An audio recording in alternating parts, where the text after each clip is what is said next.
Have you ever forgotten your phone? When did you realize you'd forgotten it? I'm guessing you didn't just smack your forehead and exclaim damn apropos of nothing. The realization probably didn't dawn on you spontaneously. More likely you reached for your phone, pawing open your pocket or handbag, and were momentarily confused by it not being there. Then you did a mental re-step of the morning's events. Shit.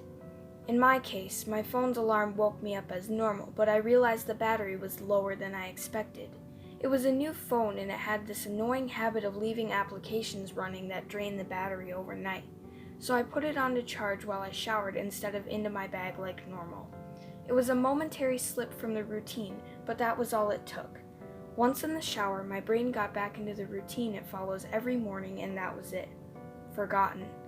This wasn't just me being clumsy, as I later researched. This is a recognized brain function. Your brain doesn't just work on one level, it works on many.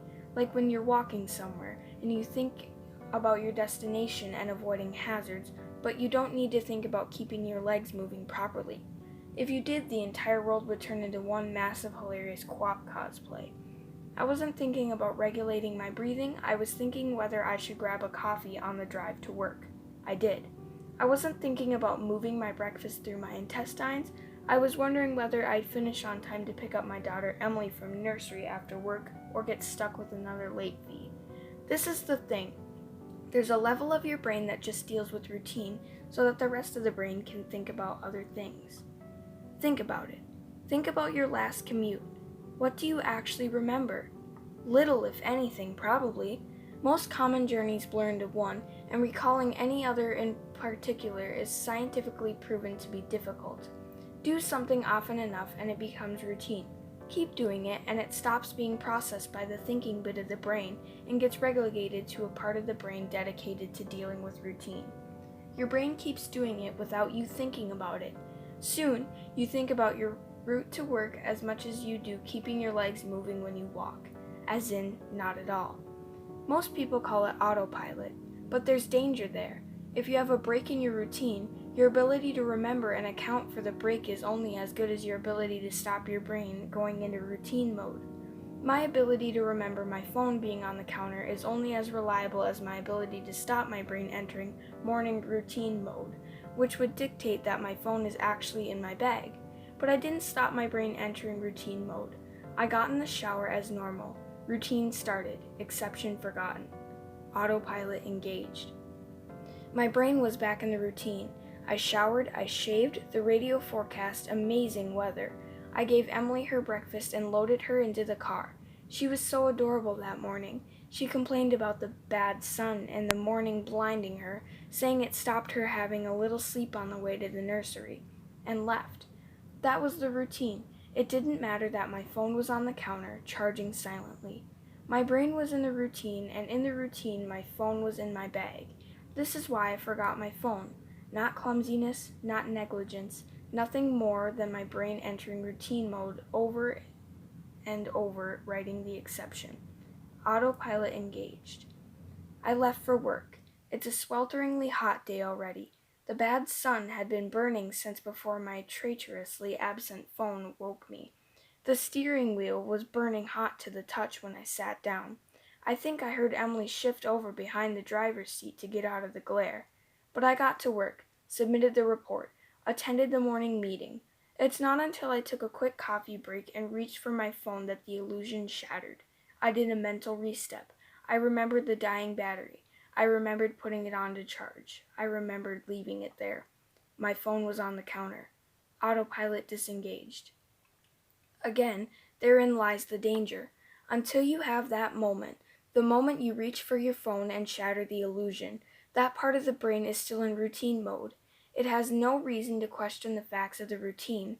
That's why it's a routine. Attrition to repetition. It's not as if anyone could say, "Why didn't you remember your phone? Didn't it occur to you? How could you forget? You must be negligent." This is to miss the point. My brain was telling me the routine was completed as normal despite the fact that it wasn't. It wasn't that I forgot my phone. According to my brain, according to the routine, my phone was in my bag. Why would I think to question it? Why would I check? Why would I suddenly remember out of nowhere that my phone was on the counter? My brain was wired into the routine, and the routine was that my phone was in my bag. The day continued to bake. The morning haze gave way to the relentless fever heat of the afternoon. Tarmac bubbled.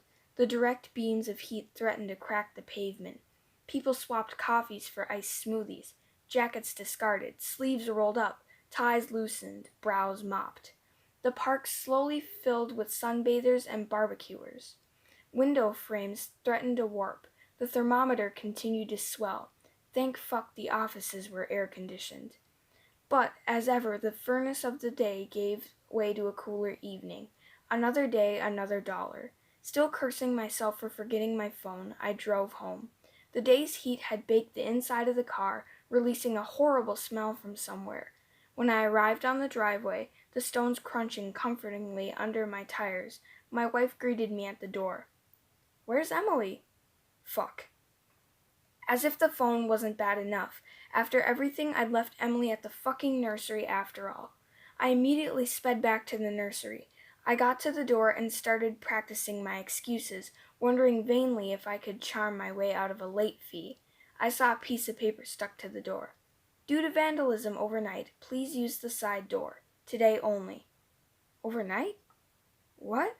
The door was fine this morning. I froze. My knees shook. Vandals. A change in the routine.